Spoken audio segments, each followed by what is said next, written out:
disco dancer. I am a disco dancer. Welcome dear Lalamites. जैसा कि आपको पता है कि ई ब्लास्ट लगातार अपने टीचर्स, सीनियर्स और जूनियर से कनेक्ट कर रहे हैं और इस कनेक्टिविटी को जो है हम लोग लगातार स्ट्रेंथनिंग करने की कोशिश कर रहे हैं ताकि हम लोगों के बीच की बॉन्डिंग बढ़े। और हमारा स्लोगन भी है ई ब्लास्ट कनेक्टिंग लालामाइट्स। और इसी के तहत आज ई ब्लास्ट के इंटरव्यू सेक्शन में हम स्वागत करते हैं हमारे एक और प्यारे सीनियर का, जिनका नाम है डॉक्टर अम्बेश पवार। और डॉक्टर अम्बेश को किसी इंट्रोडक्शन की जरूरत नहीं है और डॉक्टर अम्बेश को मेरे ख्याल पूरा एलएलआरएम अच्छी तरीके से जानता है। बॉस का पैशन जो है वो डांस और क्रिकेट की तरफ किसी से छुपा नहीं है। तो हम लोग जो है बॉस का आज वेलकम करते हैं इस फोरम पे। और बॉस, ये इंटरव्यू बहुत मजेदार होने वाला है, हम सबको बहुत मजा आने वाला है। और मेरे साथ इस इंटरव्यू को आगे बढ़ाने के लिए मेरे दो प्यारे दोस्त डॉक्टर तरुण राजपूत और डॉक्टर दीपक चोपड़ा जो है हमारे साथ जुड़ रहे हैं। और बॉस, सबसे पहले हम इस इंटरव्यू को आगे बढ़ाएं उससे पहले मैं जो है वेलकम करता हूं आपका पूरे ई ब्लास्ट टीम की तरफ से। तो welcome on the forum of E blast. सबसे पहले नितिन भट्ट भाई, मैं आप लोगों का तहे दिल से वो करता हूँ धन्यवाद कि आप लोगों ने मेरे इंटरव्यू के लिए विचार किया। मैं तरुण राजपूत और दीपक चोपड़ा तीनों का बहुत बहुत वो करता हूँ, धन्यवाद। Thank you boss. और 98 बैच को शुभकामनाएं देता हूँ कि उनका जो ओएस है वो अब तक के जितने भी ओएस हैं उनसे सबसे बेस्ट रहे। क्या बात है, क्या बात है बॉस, बहुत बहुत धन्यवाद। और बॉस, हम लोग सवालों का सिलसिला जो है बढ़ाते हैं। पहला सवाल आपकी तरफ आ रहा है तरुण राजपूत की तरफ से। तरुण। नमस्कार बॉस। तो मेरा पहला सवाल आपसे यह है, अपनी जर्नी को थोड़ा कम शब्दों में व्यक्त कीजिए जो आपने एलएलआरएम में किया और अब तक जो करते आ रहे हैं। आप कहाँ कहाँ गए, क्या क्या किया, वो सर थोड़ा शॉर्ट में हमको बताइए। मैंने 1975 एलएलआरएम मेडिकल कॉलेज ज्वाइन किया। 1980 में मैंने पास किया और 81 में इंटर्नशिप की। उसके बाद मैंने 1 साल ऑप्थेल्मोलॉजी में हाउस जॉब किया और उसके बाद मुझे DOMS मिला। तो मैंने सोचा कि सर्जिकल साइड में डिप्लोमा करने से बेटर है। मेरे पास परमानेंट कमीशन आर्मी का लेटर आया हुआ था, तो मैंने आर्मी ज्वाइन की। और आर्मी में मेरा जो कैरियर है वो 1984 से लेके और 95 तक रहा, जिसके अंदर मैंने आर्मी से ही RR हॉस्पिटल से अपनी MD एनेस्थीसिया किया। और मैं 2 लड़ाइयों में शामिल रहा। आप कहोगे कि डॉक्टर होकर लड़ाई में शामिल का मतलब कि अगर आर्मी के अंदर 500 जवान भी चल रहे हैं तो उसके साथ एक डॉक्टर चलता है। बिल्कुल बॉस। तो मैं 1987 IP के ऑपरेशन में फर्स्ट 10 मेडिकल ऑफिसर जो एयर ड्रॉप हुए थे जाफना में, उनमें मेरा सिलेक्शन हुआ था। ये उन्हीं डॉक्टरों को भेजते हैं जो कि वेल ट्रेंड उसमें आर्म्स में भी होते हैं और फाइटिंग उसमें भी उनका एक्सपोजर होता है। मैं सियाचिन ग्लेशियर में भी रहा। श्रीलंका में मैंने बहुत वर्ष टाइम गुजारा। 2 बार एक ऐसे इंसिडेंट्स हुए कि मौत करीब 50 मीटर या 100 मीटर से सामने से निकल गई। एक बार हम ववूनिया के जंगल में LTT को ट्रेस करते हुए ट्रैप हो गए। 3 साइड से LTT थे और हम we were in open field. और मैंने LMG और MMG फायरिंग झेली और हम करीब 27 लोग थे, जिसमें से हमारे 13 उस एट द स्पॉट मर गए। बाकी हम सब लोग ज़मीन पे लेट गए। क्या अगर आप ज़मीन पे हेलमेट लगाए लेट जाते हैं तो आपको कभी गोली नहीं लग सकती, कि गोली पैराबॉलिक बनाती है 45 डिग्री। तो थैंक गॉड कि हम बचे। एक इंसिडेंस मैं बताता हूँ। तलाई मनार में हम एक कन्वॉय के साथ जा रहे थे। मेरे सामने 16 सिख की एक बटालियन आगे जा रही थी। मेरी एम्बुलेंस उनसे हर गाड़ी के और दूसरी गाड़ी के बीच में 500 मीटर का डिफरेंस रखते थे, क्योंकि श्रीलंका में एलटीटी वाले very frequently mine blast use कर रहे थे। तो बारिश हो रही थी, अचानक से सामने से एक मेटाडोर आती है और उस पर वो फायर मारती है और वो 3 टन गाड़ी साइड में स्किड करती है।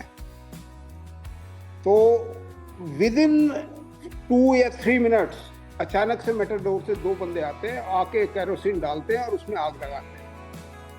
तो उसमें 16 बंदे गाड़ी में थे। 16 में से मैंने अपनी एम्बुलेंस को बैक करना शुरू कर दिया। हेडक्वार्टर में इन्फॉर्म किया। जब तक हमारी रेस्क्यू पार्टी और रीइंफोर्समेंट पार्टी आई, जब तक वो टोटल बॉडी चार्ड हो गई थी। सो टोटल आउट ऑफ 16 10 बंदे हमारे जल गए थे, वो भी हमने मैंडीविल से काउंट किए। ऐसी वर्स्ट सिचुएशन में मैं रहा। मैंने इंडो ब्रिटिश माउंटेन एक्सपीडिशन 19,000 पे किया, रॉक क्लाइंबिंग, और आखिरी 2,000 डाइंग ग्लेशियर था। क्या बात है बॉस। आर्मी के अंदर मेरी जो सर्विस थी कि मेरी एसीआर इतनी हाई थी, बट मेरे कंटिन्यूस 2 फील्ड होने से और वाइफ गायनेकोलॉजिस्ट होने से उन्होंने आर्मी नहीं ज्वाइन की। मैं अल्टीमेटली त्रस्त होकर मैंने रेजिग्नेशन देने शुरू किए और अल्टीमेटली मेरे 5 रेजिग्नेशन के बाद मुझे प्री मैच्योर रेजिग्नेशन मिला। Till such time I did my MD anaesthesia, now I am settle. मेरा अपना शिवम नर्सिंग होम है, वाइफ गायनेकोलॉजिस्ट है, बेटा ऑर्थोपेडिक सर्जन है, डॉटर इन लॉ गायनेकोलॉजिस्ट है। मैं अपने लाइफ में अपने पैशन, अपने हॉबीज को आज भी मेंटेन रखता हूं। तरुण और दीपक, मतलब ये चीजें तो बॉस हमको पता ही नहीं थी। हम तो सिर्फ 2 चीजें जानते थे, एक क्रिकेट और एक डांस। ये तो आपने एकदम नया एंगल दिया है। अच्छा, अगला क्वेश्चन जो है दीपक की तरफ से आ रहा है आपके लिए। बॉस, सवाल शुरू करने से पहले मैं एक सवाल पूछना चाहूंगा। हाउ इज द जोश sir? Wonderful sir, good. Hi sir. Sir, मेरा सवाल है, आपका एक्सपीरियंस जब आपने कॉलेज ज्वाइन किया और आप पहले दिन कॉलेज गए, what was your experience sir on first day of your college? First day तो मेरा कोई खास एक्सपीरियंस नहीं हुआ था, क्योंकि मेरे बड़े ब्रदर 73 बैच में थे, तो मेरी किसी ने खास कोई रैगिंग नहीं की। बट मुझे लास्ट डे का याद है, जब वो वेलकम पार्टी होती है, तो वेलकम पार्टी से पहले ज़बरदस्त रैगिंग होती है। और हम लोग जो है 4 लड़के थे, हम 2 रिक्शाओं में वेलकम पार्टी जाने से पहले रैगिंग से बचने के लिए हमने बोरी अपने ऊपर डाल ली। रिक्शा में बैठे, दो रिक्शा की, 2-2, और वो बोरी हिलते हुए एक हमारा सीनियर विक्की पे आ रहा था हमारे पीछे पीछे। अब उसके डर की वजह से पता नहीं क्या हुआ कि तेज गाड़ी चौराहे पे वो रिक्शा पलट गई और वो जो बोरी थी, हमारे जो है सिर में भी चोट, मुंह पे भी दांत पे भी चोट, लिप्स भी जो है, वो इंसिडेंस आज भी मैं सोच के मेरी हंसी छूट जाती है। बिल्कुल मजेदार किस्सा बॉस। और इसी में थोड़े अगर कोई और किस्से हैं तो तरुण के पास अगला सवाल है आपके लिए। तरुण, अब लेकिन बॉस, अब आप उस कॉलेज टाइम का भी कोई एक ऐसा इंसिडेंट बता सकते हैं, किसी की आपने रैगिंग ली हो, वो मजेदार किस्सा जो अब तक रैगिंग मैंने आपने रैगिंग में मैं मेरे साथ कोई ऐसी कोई रैगिंग मैंने कभी मैं बिलीव नहीं किया। मैं रैगिंग कभी नहीं लिया, क्योंकि बेसिकली मैं डे स्कॉलर था। और जब किसी की रैगिंग नहीं होती, मेरी नहीं हुई, तो फिर मेरे कभी दिमाग में नहीं आया कि किसी की रैगिंग ले। ओके बस। अच्छा, कोई मजेदार ऐसा किस्सा सर जो मतलब कोई ऐसा हुआ हो? एक किस्सा मैं बताता हूँ कि मैं फर्स्ट ईयर में ही क्रिकेट की टीम में आ गया था, और एक बार एक मैच चल रहा था एफएमसी के अगेंस्ट। डॉक्टर मित्रा विकेट कीपर होते थे, मैं स्लिप में रहता था। तो क्या हुआ, मैं स्लिप में, मेरी जो सबसे बड़ी क्रिकेट में लोग कहते थे, जेड के नाम से मैं फेमस था, जहीर अब्बास के नाम से, क्योंकि मैं कवर ड्राइव और स्क्वायर ड्राइव में बहुत, मतलब मेरे महारत हासिल थी। तो जेड के नाम से फेमस था। तो डॉक्टर मित्रा मैं फील्डिंग करते करते मेरी मसल पुल हो गई। मैंने डॉक्टर मित्रा से सर से कहा कि मैं सर मेरी मसल पुल होगी, कह रहे तू जा बाहर बैठ। तो मैं टेंट में आ गया, मैंने रिलैक्सिल लगाई और मालिश करता रहा, मैंने फील्डिंग नहीं करी। तो लंच के बाद वहाँ एक कॉर्नर पे वो होता था, उन दिनों टी पार्टी और गाने बजते थे, और उन दिनों लूट मार का वो गाना था, जब छाए मेरा जादू। वेरी पॉपुलर तो सॉन्ग।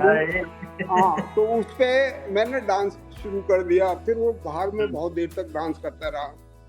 तो शाम को जब हमारी मैच मीटिंग हुई तो डॉक्टर मित्रा मेरे पे बहुत फ्यूरियस हुए, कहते हैं यार साले तेरे जब फील्ड कर रहा था तेरी मसल पुल थी और बाहर जाके तू डांस कर रहा।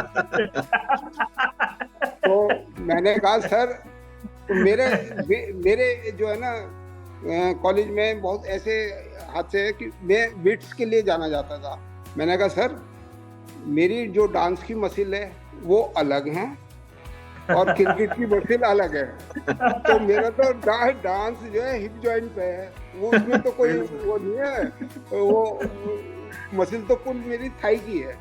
तो डॉक्टर मित्रा भी हंसने लगे। एक इंसिडेंस तो ये है। एक बार एक जो है जब मैं लेग स्पिनर, बाद में जो है ना शुरू के 3 टूर्नामेंट मैंने एज ए ओपनर खेले, फिर उसके बाद एक टूर्नामेंट में मैं as a bowler leg spinner, और मुझे अब्दुल कादिर का दूसरा नाम मिला जहीर के बाद। दोनों पाकिस्तानी नाम दिए गए, निकनेम मेरा अब्दुल कादिर। तो लेग स्पिनर का जो फॉलो होता है, फॉलो अप, वो पॉइंट की तरफ जाता है लास्ट में बॉल डिलीवर करने के बाद। बिल्कुल। तो मैंने बॉल की और वो राउंड द लेग वो बैट्समैन बोल्ड हो गया। मुझे नहीं पता लगा क्योंकि पॉइंट पे मेरे बैच की लड़कियां बैठती थी। तो वहां से वो लड़कियां जंप करने लगी। जब उन्होंने जंप किया, जब मुझे पता लगा कि अरे बैट्समैन बोल्ड हो गया। तो आज तक मेरा मजाक बनाते हैं साले लड़की देखता रहा और बैट्समैन बोल्ड हो गया, अपील भी नहीं की। मजेदार बॉस, पता ही नहीं कि लड़कियां। चलिए बॉस, अभी और मजेदार किस्से आ रहे हैं। अगला सवाल दीपक की तरफ से। दीपक, अच्छा, आपको हम लोग शुरू से देख रहे हैं ग्रुप के माध्यम से। 2 चीजें आपकी, क्रिकेट आपने वहाँ मेरठ में डोमेस्टिक लीग शुरू कराई, फिर स्टेट लीग, फिर नेशनल लीग, और अभी आपके जहाँ तक मुझे मालूम है आप क्लब प्लान्स कुछ इंटरनेशनल डॉक्टर्स लीग के लिए है। बस पहला मेरा सवाल ये है कि बॉस इस चीज के लिए इतना मोटिवेशन कहाँ से लाते हो? अच्छा, और दूसरा सवाल इसी में मैं ऐड करना चाहूंगा बॉस की डांस कोई ऐसी पार्टी नहीं जिसमें पवार बॉस को, अम्बेश बॉस को बुलाया गया हो और उन्होंने डांस नहीं किया हो। तो बॉस दूसरा सवाल मेरा इससे रिलेटेड है, बॉस की कौन सी चक्की का आटा खाते हो? 84 जब कॉलेज के बाद मैंने जब आर्मी ज्वाइन की तो 84-85 मैंने सर्विसेज रणजी ट्रॉफी खेली, और फिर जब मैं 98 में यहाँ पे मेरठ में आया तो जब तक कोई स्पोर्ट्स एक्टिविटी नहीं होती थी, मैंने आके क्रिकेट शुरू करवाई। और आज कोई संडे नहीं है अक्टूबर से लेके और मार्च तक। अब मैं नेशनल डॉक्टर्स प्रीमियम लीग का कोऑर्डिनेटर हूँ, नेशनल कोऑर्डिनेटर हूँ, और मैंने अभी नेशनल अबव 40 का टूर्नामेंट कराया। अभी मैं अक्टूबर नवंबर में ऑल यूपी करा रहा हूँ। तो मैंने अपना जो है अपनी प्रैक्टिस में 3 चीज़ पे कभी कंप्रोमाइज़ नहीं किया। एक, मैंने अपने पैशन और अपनी हॉबीज़ के दौरान केस नहीं कराया। एक, आर्मी में क्या होता है कि आफ्टर लंच 1 घंटा सोने की आदत होती है, इस बीच में 2 से 4 महीने कोई केस नहीं कराया। तो मैंने अपना पैशन और हॉबीज़ को मेंटेन रखा। रही डांस की बात, तो मैं बताता हूँ कि हाई स्कूल मेरे ब्रदर 73 बैच में थे, मैं 75, तो एक तरीके से फ्रेंड टाइप ही थे हम। बाथरूम डांसर थे, घर में कोई 2-in-1 नहीं था, कुछ नहीं था, एक ट्रांजिस्टर था। बस बाथरूम सिंगर तो सुना था, लेकिन बाथरूम डांसर आज पहली बार सुन रहे हैं। क्योंकि हमारे घर में हम 3 भाई और 2 बहनें थी, तो हम जो है मेरी हमेशा, मेरे पिताजी फादर एडवोकेट थे, वो इसी बात पे पिटाई होती थी कि ये बाथरूम में क्या कर रहा है। वहाँ पे मैं मसल्स और ट्रांजिस्टर से अपना गाना और डांस करता था अपनी मसल्स पे। और तो इस टैलेंट का मुझे नहीं पता था कि मैं डांस कर सकता हूँ। लाइफ का मेरा फर्स्ट इत्तेफाक हुआ 77 में। जब तक मैं कुछ थोड़ा शाई नेचर का था, मैं बहुत ज़्यादा मतलब कभी डांस नहीं किया, किसी मैरिज में नहीं किया, कुछ नहीं। 77 में हमारा फार्माकोलॉजिकल टूर गया और मसूरी, तो मैंने मेरठ से डांस शुरू किया और देहरादून आते आते जो है, क्योंकि 2 बस थी, एक में सारे पड़ाक चलते, एक में सारे ये म्यूजिकल पार्टी वाले थे, तो मैं कंटिन्यूअस डांस करता रहा। तो बैच की लड़कियों ने सोचा इसने तो कुछ लगा रखी है, अफीम वफीम। मैं बेसिकली टी टोटलर हूँ। अरे क्या बात है बॉस, आपने तो सारे कॉन्सेप्ट हिला दिए हमारे। नहीं, बियर भी नहीं पिया मैंने बियर नहीं पिया और न कोई कभी स्मोकिंग। तो मैंने वहाँ मसूरी तक कंटिन्यूअस चलती बस में डांस किया, 5-6 घंटे लगे।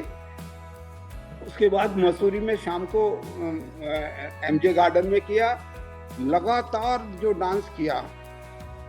फिर एक रोहतक मेडिफेस्ट हुआ था 1981, वहाँ नॉन कॉम्पिटिटिव डांस कंपटीशन था, मतलब कोई प्राइज नहीं था, बट वहाँ मैंने 5 या 6 घंटे किया। तो मुझे लगा कि मैं डांस कर सकता हूँ। तो फिर मैं कॉलेज का रिकॉग्नाइज्ड डांसर हो गया। आज जो मैं कर रहा हूँ 47 ईयर से, ये मेरा मेंटेनेंस डांस है, क्योंकि भाई लोगों ने रिकॉग्नाइज किया एज ए डांसर। अब मैं ये मेंटेनेंस डांसर, ये मेरा जो डांस है ये मेरी अपनी ओन स्टाइल है।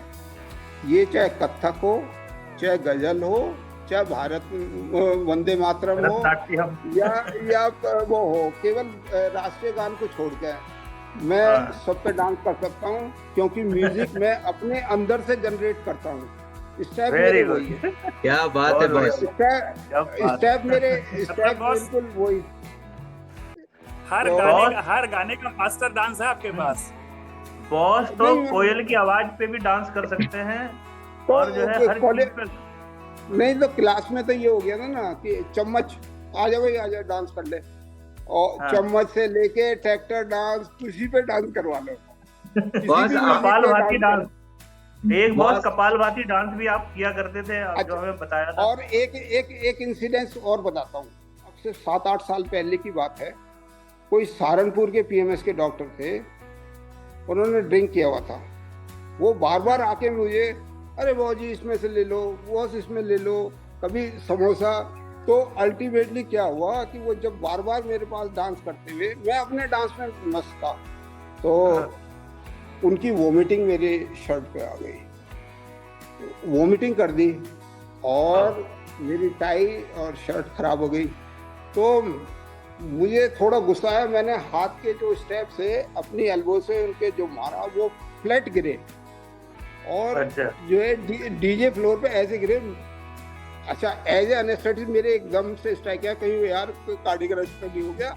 मैं सीपीआर वाली पोजीशन में आ गया। वो फ्लैट, वो 2-3 मिनट तक उसका मैंने जा थ्रस्ट और सब चीज करके, और वो तो फिर मैंने रियलाइज किया कि वो शर्ट तो खराब हो गई, अब कैसे आगे डांस करें, क्योंकि मेरी जो रेपुटेशन थी कि first to come last to go. तो मैं तुरंत अपनी गाड़ी से शर्ट चेंज करके आया और टाई चेंज करके आया। उसके बाद से मैं जितने भी ओएसए में हैं, मेरी गाड़ी में 2 पैंट, 2 शर्ट, 2 टाई और जूते। कई जगह डांस करते हुए मेरे सोल भी उखड़ गए, बट मैं अब पूरी अपनी किट लेके चलता हूँ। क्या बात है बॉस, सही बता रहा हूँ। फिर तो बस ओसा में जब आप वो सीपीआर कर रहे थे, तो लोग वाक तो उसे भी स्टेप समझ रहे होंगे कि कोई स्टेप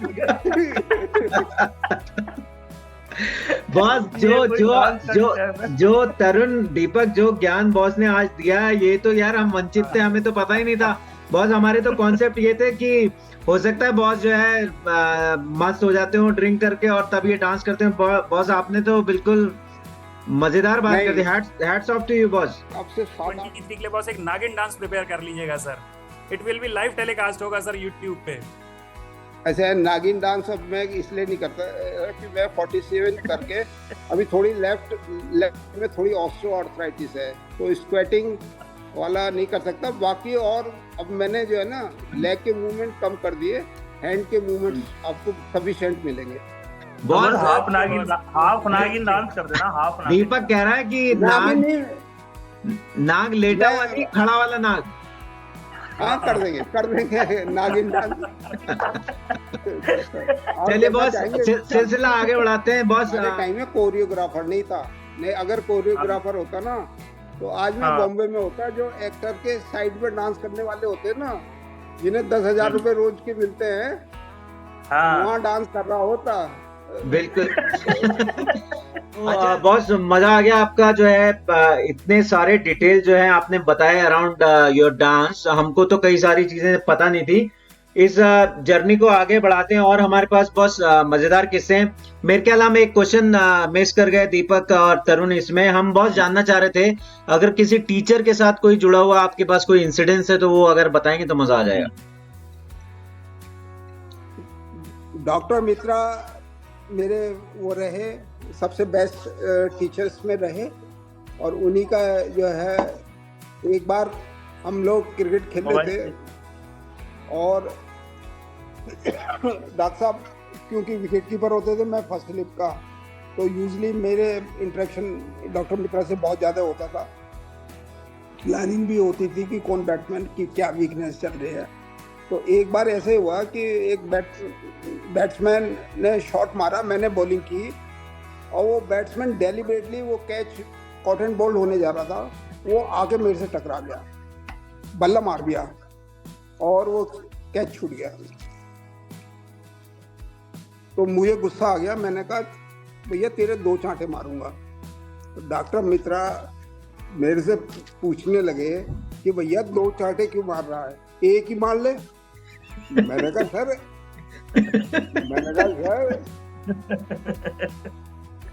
कहा सर एक चांटे में तो इसके समझ में नहीं आएगा कि पिटाई हो रही है। दूसरे चांटे से लगते ही से पता लग जाएगा कि पिटाई हो गई।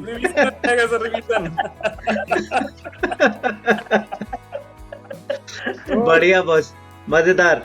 अच्छा बॉस, इस सिलसिले को अब आगे बढ़ाते हैं। मेरे ख्याल कोई भी लालामाइट जो है ऐसा नहीं होगा, और या एलएलआरएम का कभी भी जिक्र आएगा तो ऐसा नहीं होगा कि डल्लू की बात ना हो। तो इसी से रिलेटेड अगला सवाल दीपक आपके लिए लेके आ रहा है बॉस। दीपक, डल्लू की दुकान से रिलेटेड बॉस कोई आपका किस्सा या कोई याद या कोई इंसिडेंट जो आप शेयर करना चाहेंगे हमारी टीम के साथ? डल्लू की दुकान पे तो एक्चुअली हम जो क्रिकेट खेल के आके डेली नेट प्रैक्टिस के बाद आके बैठते थे, और वहाँ पे चाय में मक्खी गिरी हुई है, कैसे भी ये समोसे है, चाय समोसे और गप्पे और क्रिकेट की प्लानिंग, ज़्यादातर यही चलता था। ऐसा कोई वैसे वाक़ा कोई डल्लू का भी मेरे दिमाग में आ नहीं रहा। ओके बॉस, ओके चलिए आगे बढ़ते हैं। तरुण, अगला सवाल। तो कोई मजेदार किस्सा जिसे याद करके आज आप मन ही मन मुस्कुराते हैं? ऐसे बहुत लोगों, हम कभी वैसे शरारती बच्चों में नहीं रहे, पर कुछ ऐसे इंसिडेंट्स हैं जिसे आज भी सोच के हम अंदर से हंसते हैं।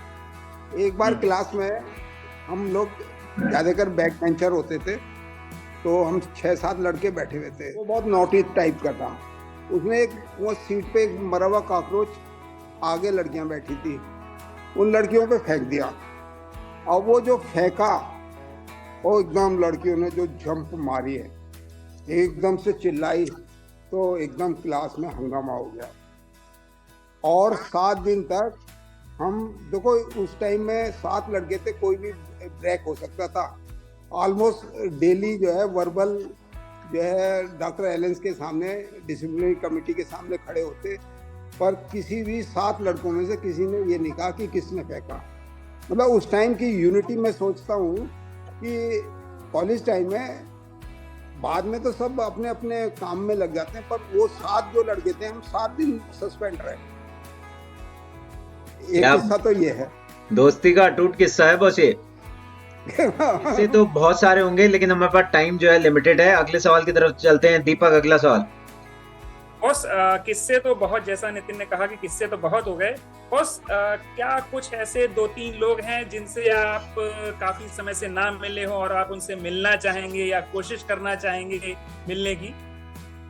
एक हमारे डॉक्टर नरेश टेक चंदानी, वो एयरपोर्ट पे सीएमओ हैं, चीफ मेडिकल ऑफिसर। आज तक मेरे 40 साल की हिस्ट्री में उनसे बेस्ट क्रिकेट कमेंटेटर या कोई भी कमेंटेटर, उनकी अगर किसी ने कमेंट्री सुन ली, हॉकी में मेलविल डी मेलो, हिंदी में जसदेव सिंह, उनसे बेस्ट आज तक मैंने जो है वो डॉक्टर नहीं देखा और बेस्ट कमेंटेटर नहीं देखा।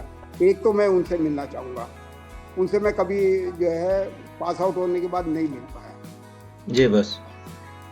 और एक है हमारे देश दीपक डीडी, वो क्रिकेटर भी था, सिंगर भी था, और वो जो है फिजियोलॉजी का हेड है जून मेडिकल कॉलेज में। टाइम में बॉस ऐसी कोई ऐसी मैगजीन जो थी, हाँ, उसके बारे में आप कुछ बताना चाहेंगे? हाँ, उसमें हमारे एसएमसीटी के दौरान में एसएमसीटी बुलेटिन निकलती थी, उसमें बहुत अच्छी वो उसका कवरेज करते थे। डॉक्टर दीपक सेठ उसके राइटर थे, हाँ, और वो बहुत काफी फेमस थी। कॉलेज की फ्रेंडशिप के लिए एक अगर गाना आप सुना दें सर।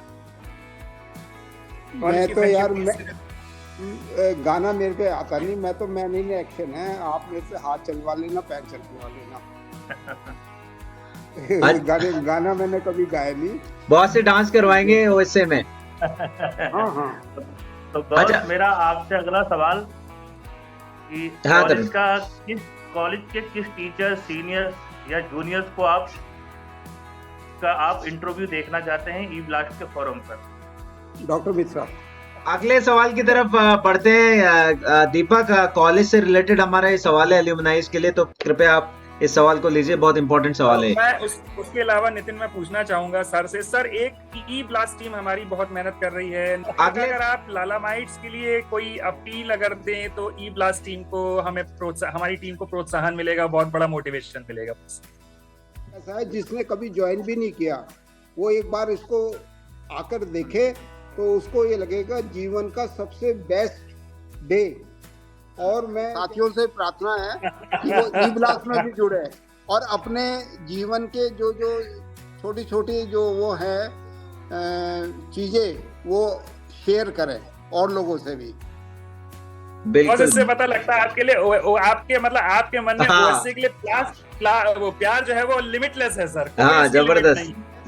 मेरा सहयोग 98 बैच के लिए यह है कि मैं 10:30 बजे आ जाऊंगा और 5 बजे तक फ्लोर पे बिल्कुल। अच्छा बॉस, हमारा एक बहुत इम्पोर्टेंट क्वेश्चन था, मैं आपसे जानना चाहता हूँ बेसिकली कि हम एल्यूमनाइज को कॉलेज के लिए क्या करना चाहिए और कैसे करना चाहिए? आप एकेडमिक के लिए कॉलेज के एलटी में कोई सुधार कर सकते हैं, ऑडियो विजुअल एड्स दे सकते हैं, कोई और बेटर जो है सेमिनार रूम के लिए कुछ वो दे सकते हैं। स्पोर्ट्स के लिए तो मैं आपसे लोगों से कहूँगा कि अगर आप स्पोर्ट्स में करें तो हमें एक वो मोटराइज रोलिंग मशीन चाहिए क्रिकेट के ग्राउंड के लिए। तो आप अलग अलग सेगमेंट से के लोगों से राय लेके, क्योंकि फंड्स लिमिटेड होते हैं, हर आदमी डिमांड करेगा।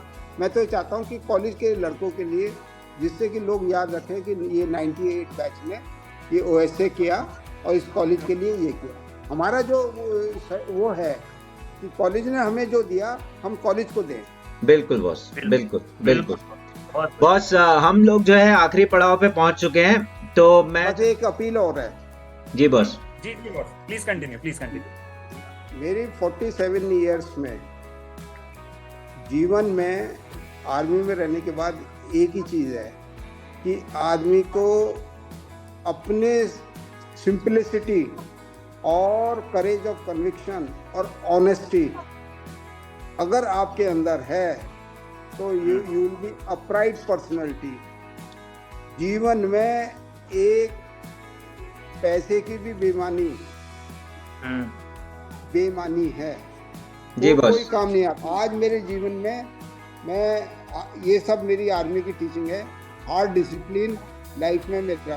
आज भी मैं क्रिकेट में अगर कोई प्लेयर 10 मिनट भी लेट हो जाता है तो मैं उसे वार्निंग दे के और नेक्स्ट टाइम उसे खिलाता नहीं। ये बिल्कुल मेरी बॉस, मतलब यह है कि टोटल डिसिप्लिन लाइफ में जरूरी है। बिल्कुल। और मैं अब एनेस्थीसिया में जाता हूँ, एनेस्थीसिया में जाता हूँ तो अगर मुझे 6 बजे का केस है तो मैं 5:45 बजे चला जाता हूँ। Okay boss, boss okay boss sir, हम इंटरव्यू को आगे बढ़ाते हुए हाँ बिल्कुल बॉस, थोड़ा हॉरिजॉन्टल कर लीजिए स्क्रीन। Okay okay. हाँ मेरे ख्याल तरुण हमारा रैपिड फायर राउंड जो है रह गया है, तो वो फटाफट जो है करते हैं और फिर रैप अप करते हैं इंटरव्यू को। मैं शुरुआत करूं नितिन? ओके, चलिए पहला सवाल, आप जब खुश होते हैं तो क्या शब्द बोलते हैं? कुछ नहीं बोलता, हंसता हूँ। जब आप गुस्सा होते हैं तब क्या शब्द बोलते हैं? मेरी आंखों से ही पता लग जाता है कि मैं गुस्सा हूँ। Favourite pass time? मेरा favourite pass time exercise. Hero from LLRM? हैं? Hero from LLRM? हीरो? हाँ, हीरो Yes, हीरो LLRM से हीरो। आपका हीरो कौन है बॉस LLRM में? डॉक्टर महाजन, रवि महाजन। ओके। आपका हाजिर जवाब बैचमेट? आज ये जवाब सुनील सक्सेना। तो बस बढ़िया। रैपिड फायर राउंड को आगे बढ़ाते हुए मेरा अगला सवाल, टैलेंटेड बैचमेट? टैलेंटेड बैचमेट में doctor Naresh Khanna. Funny batchmate? पानी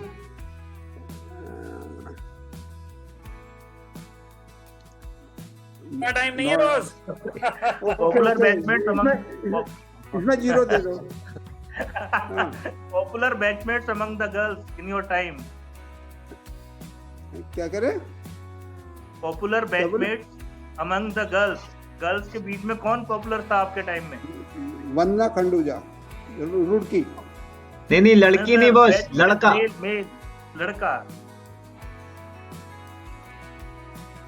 लड़का Deepak Seth. Very good. Best friend? Best friend Sunil Saxena. Best all star captain? Doctor PN Sharma. Best allrounder? Jasbir Singh. Boss इसका भी रैपिड फायर देना है। Best dancer from LLRM? Best dancer from LLRM? Ambesh boss. Answer is Ambesh boss. अरे नहीं बहुत है। Rock star of the LLRM? Ambesh boss. अरे brand ambassador of the LLRM and ओसा? Thank you sir, thank you. चलिए boss, बहुत मजा आया हमारा। बहुत धन्यवाद आज आपका टाइम देने के लिए। ब्लास्ट के फोरम पे आपने अपना जो है कीमती टाइम निकाला और आप यहाँ पे आए, हमें भी बहुत मजा आया। और thank you Tarun, thank you Deepak हमसे जुड़ने के लिए। और मैं कहना चाहूँगा कि पूरी ई-ब्लास्ट टीम की तरफ से आपको बहुत बहुत धन्यवाद और पूरे 98 बैच की तरफ से आपको बहुत बहुत धन्यवाद आज हमसे बात करने के लिए। Thank you so much. आप सभी का धन्यवाद सर। 98 बैच का मैं बहुत धन्यवाद करता हूँ। Thank you boss, bye bye.